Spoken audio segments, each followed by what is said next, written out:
The Super Eagles of Nigeria in the fight for their lives as they seek to qualify for the 2026 World Cup. Only wins will do from here on. There is no room for error.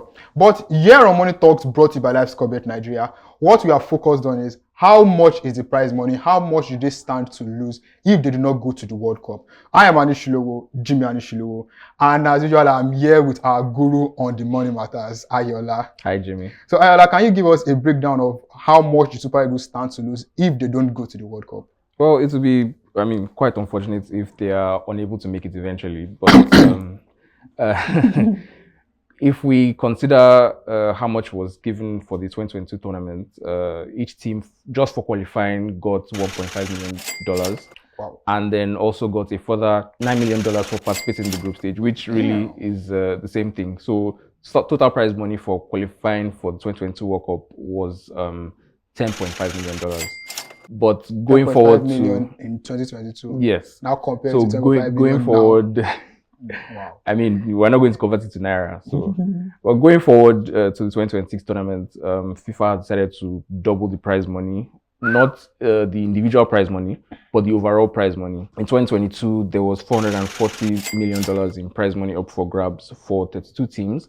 And now there's going to be $896 million up for grabs for the 48 teams that are going to be going to the USA, Canada, and Mexico. That's a lot of money. That is a lot of money, but it's also more teams. So we should expect that the prize money should still stay around the same range of $9, $10, $11 million for qualifying for the World Cup.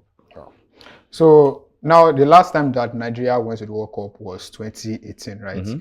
And it stands to reason that when they went, they also got a share of this prize pool. So the question is, where does the money go?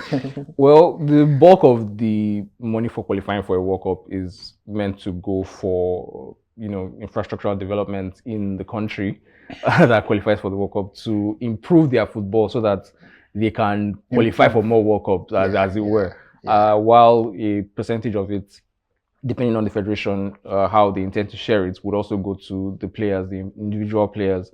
So they could also share a portion of the prize money per appearance, or they could just split it evenly among the 23 or 26 players that are going to go for the World Cup.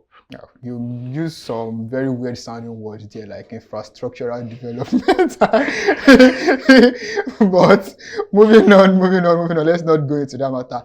Now the final question is, do you think that Nigeria can, make it to the World Cup? Well, like you said, only wins would do. And I think it would make sense to back Nigeria, being the highest ranked team in the group. Despite the struggles at the start, I think they should be able to get over the lines. If you're going to back any team in Africa to beat the teams in Nigeria's group, then it should be Nigeria. So I think they will definitely get over the line. Are you saying this from your heart of heart, or you are saying this because we are paying you to say it? You guys can't pay me enough to say those things, but are you sure? It will be better for everyone. Let me just say it like that. It's better for everyone, including both of us. Me? I don't understand how. Don't you want to go to America and cover the World Cup? It's better for everyone if Nigeria made it to the World Cup. So that's why I'm going to pitch my tent. Nigeria is going to make it to the World Cup. So we've heard from our analyst Ayola, $896 million up for grabs for 48 teams, to be used for infrastructural development. But he believes that Nigeria can still make it to the World Cup. Only wins can do, and we have to back our players to do it because we have the quality. What about you guys? What do you think? Do you believe that Nigeria can make it to the World Cup, or will the Nigerian factor come into play as usual? Let us know your thoughts in the comments. I am Anishilowo, Jimmy Anishilowo, and this is Money Talks, brought to you by LifeScoreBet.